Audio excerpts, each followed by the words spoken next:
Well, guys, that's a pretty expensive sounding noise.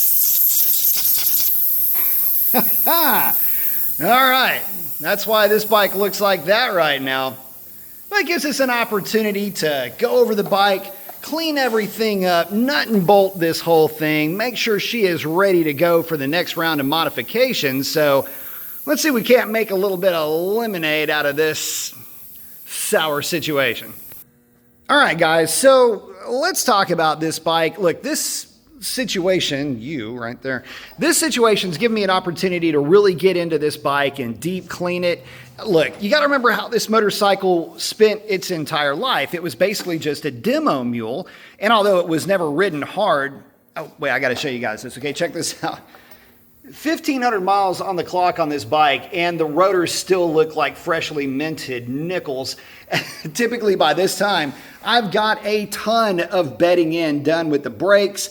They're usually a much darker gray by now with me, but again, this bike's never really been ridden hard. And because of that, well, you know, it probably could go for another oil change at this stage of the game. It's been kind of just babied, and a lot of times that's not necessarily the best thing for these types of bikes. So I am going to throw an oil change at it, at least do an oil flush.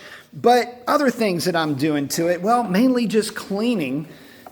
This bike, you know, we were on that demo ride, and there was a part of it that was pretty gross. So you can see the muffler down there all caked up with some funk.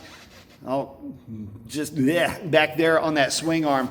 So we're getting that all cleaned up. I've got the chain all prettied up. Going over this bike, we've got the mop over there. We're going over this thing, getting some scratches out of it. Already got those annoying stickers off of the gas tank. Use the power of a heat gun to help us along with that. If you do decide to employ that method, just make sure that you don't let the heat gun sit too long. But it'll just make that glue soften up and peel right off. Let's see what else is going on. Oh, so yeah, we do have the S22s on the way. We're going to do the front and the rear. So we're going to do a full set of my favorite tires for this kind of bike. Let's see what else. Oh, yeah, while I'm talking about it, while I'm thinking about future mods, we do have those mirror block-offs coming with the blinker that is integrated in with that. And then, yeah, we got the tail tidy. And then in the meantime, I probably will do a solo bracket for the muffler. I'm not a big fan of having passenger pegs on a bike that I'm not going to have passengers on ever. Oh, and of course, we've got that tail cover because, you know, it's super cheap. Got to have it. Like the way it looks on this bike. So, with all that being said, I do apologize.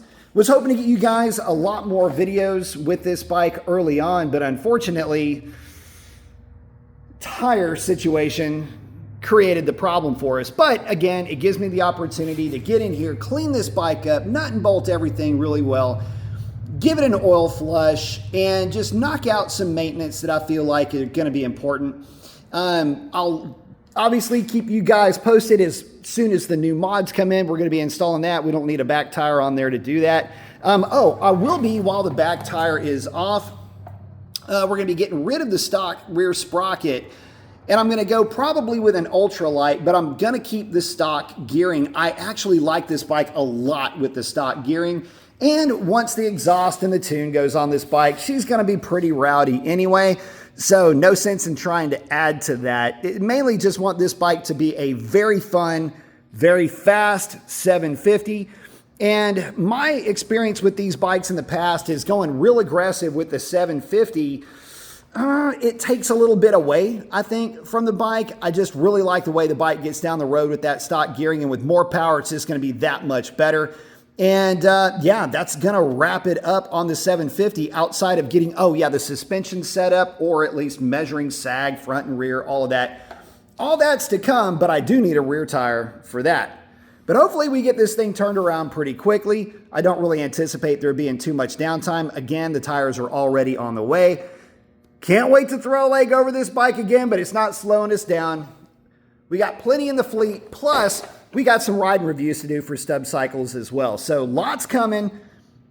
Stoked to be back on a GSXR, but if nothing else, we're following the script, because with the last one, nearly identical situation happened with that bike, except it was in a completely different area. So I don't know. Gixxer life, right? I guess this is the hazing that I deserve from moving away from this bike. We'll just chalk it up to that. All right, guys, I'm going to go ahead and wrap it up. Appreciate you guys hanging out with me. If you made it this far in the video, man, smash that subscribe button. Helps me out a ton. Tons more comment to come. Bunch of content already out there. Check out those playlists. If you see anything you like, give it a thumbs up. Let me hear about it. But with that, I'm going to wrap it up. Y'all take it easy.